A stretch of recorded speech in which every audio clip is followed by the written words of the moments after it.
इस वक्त जो आईएमएफ ने आके मुलाकातें करनी शुरू की हैं वो एक गैर मामूली सूरत हाल है और आपको उसका इदराक होना चाहिए। कई और प्रेशर्स हमारे सामने थे, लाइक ईयू ने जून में रिव्यू करना है आपका वो ह्यूमन राइट्स वाला इशू, आपका जीएसपी प्लस स्टेटस उसके साथ जुड़ा हुआ है। वैसे ही सवालात कल कोई दूसरा आके उठा के हमारे से पूछना शुरू कर दे तो हम फंस जाएंगे। जी बिस्मिल्लाहिर्रहमानिर्रहीम। नदीम साहब बहुत शुक्रिया जी अपने शो में दावत देने का। देखिए मेरे ख्याल से इसको थोड़ा सा ना आउट ऑफ कॉन्टेक्स्ट ब्लो किया जा रहा है मीडिया में, अगर आप मुझे इजाज़त दें। and you know you understand the economy and ये IMF से related मामला better than the majority of the journalists as well। देखिए आईएमएफ के साथ जो मुआहदा पिछले साल हुआ जिसके नतीजे में एक MEFP एग्री हुआ जो कि एक पब्लिक डॉक्यूमेंट है जो कि आईएमएफ की वेबसाइट पे अवेलेबल है, उसके अंदर एक एग्रीमेंट ये थी कि governance and corruption diagnostic assessment की जाएगी जिसकी एक रिपोर्ट जुलाई में शाया की जाएगी। वो पाकिस्तान हुकूमत और आईएमएफ ने मिल के एक रिपोर्ट कोलैबोरेटिव तरीके से शाया करनी है और सिर्फ इस हद तक एक कमिटमेंट आईएमएफ के प्रोग्राम के अंदर बेंचमार्क है। ये हरगिज़ भी, और ये जो मिशन आया है ये उस रिपोर्ट मुरतब करने के लिए दीगर स्टेक होल्डर्स का मौक़िफ़ उसमें ले रहा है। ये हरगिज़ उस तरीके से नहीं देखा जाना चाहिए जैसे आईएमएफ के मुज़ाकरात हुकूमत के साथ मुआशी टर्म्स पे होते हैं। This is just a mission that is coming and making an assessment के हमने गवर्नेंस और करप्शन की डायग्नोस्टिक असेसमेंट करनी है। मैं एक इजाफा करना चाहूंगा, आपने जो बातें की सब ठीक है। इब्तदाई तौर पर आईएमएफ जब सेक्टोरल रिव्यू करता है तो उसकी एक रिपोर्ट मुरतब की जाती है। वो रिपोर्ट पब्लिश करना बाय लॉ अब आपके ऊपर बाइंडिंग है, आप रिपोर्ट पब्लिश करते हैं। उस रिपोर्ट के बाद आप जब आप नेक्स्ट प्रोग्राम में जाते हैं या नेक्स्ट आपका वो बेंचमार्क्स आते हैं तो उसी को स्ट्रक्चरल बेंचमार्क्स का हिस्सा बना दिया जाता है। ये फर्स्ट स्टेप है that would lead to structural benchmarks. वो तो नेक्स्ट स्टेप के बारे में तो क्या असर आई है ना जी, ये फैक्चुअली ऐसे ही होता है।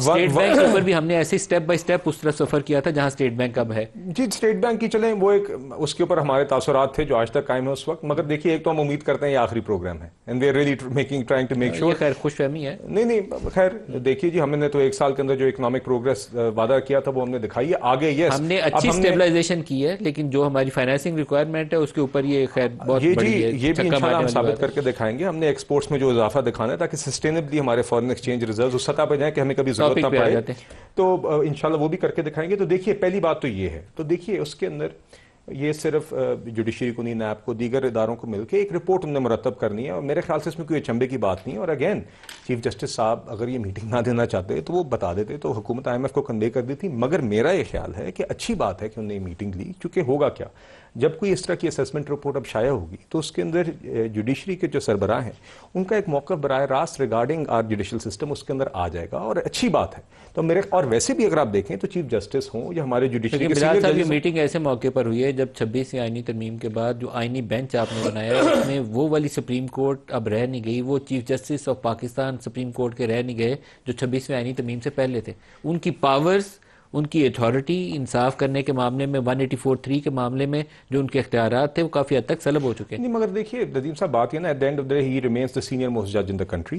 सीनियर मोस्ट तो मंसूर अली शाह भी थे। नहीं अभी भी है as chief justice of Pakistan he is the chief justice of Pakistan. Mansoor Ali Shah is no most chief justice of Pakistan, he is the senior most. नहीं but he is the chief justice of Pakistan is by far ना जी, is constitutionally the senior most जज in the country. वो रास्ता निकाल लिया ना, he is not the senior most, he is the third senior most. नहीं यू आर टॉकिंग अबाउट नहीं, आप मुझे Mansoor Ali Shah Mansoor Ali Shah is the senior most, second is Munib, he is ये third। आप इख्तियारात के हवाले से आज बेंच जब लगता है तो मंसूर अली शाह सेंटर में बैठते हैं या जाया अफरीदी साहब बैठेंगे, आप मुझे ये बताइए। सर नहीं जी, who's the administrative head of the Supreme Court? Sir who is the administrative third position पे थे सीनियरिटी में, उनको चीफ जस्टिस बनाया। वाली भी चढ़ गए ना, जो पावर्स थी वो आपने आईनी बेंच को दे दी। सर बात ये आज उधर से आज सुप्रीम कोर्ट का सरबराह चीफ जस्टिस ऑफ पाकिस्तान होता है या नहीं होता? जस्टिस मंसूर और जस्टिस मुनीब चाहे हम 184(3) के तहत एक ले सकते हैं जी।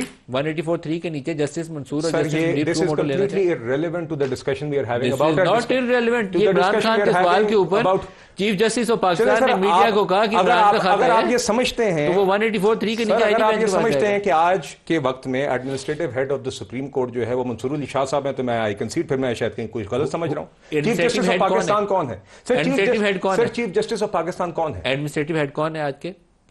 Chief justice of Pakistan. और वो सीनियरिटी पे कितने नंबर पर है? सर सीनियरिटी से मुराद है कि who is the person heading the court at the moment. Third number पर है ना सीनियरिटी में। सर किस लिहाज से?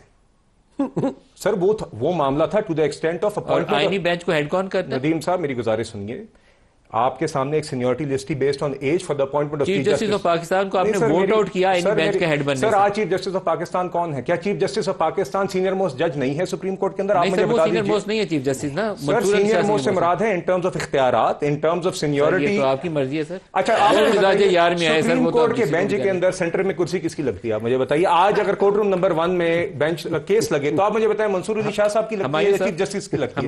नहीं सर मेरी दिस इज वेरी रेलेवेंट, मुझे माजरत के साथ, because I thought this was a given point in which there was no debate required, but the point is कि अगर कोई भी फॉरेन मिशन या कोई भी बंदा आ जाके किसी एक जज से उसने सुप्रीम कोर्ट में मिलना होगा जिससे वो मौकफ लेगा तो वो चीफ जस्टिस नेचुरल बनते हैं। चीफ जस्टिस दीगर जजेस और पैनल्स पे भी और फोरम्स पे भी जाके ये बातें भी करते हैं, डिबेट भी करते हैं, इसलिए इसमें कोई अचंभे की बात नहीं थी। चीफ जस्टिस ऑफ पाकिस्तान ही इसके लिए नेचुरल शख्स बनते थे इस गुफ्तगू के लिए, और मेरे ख्याल से अच्छी बात है कि उन्होंने ये किया।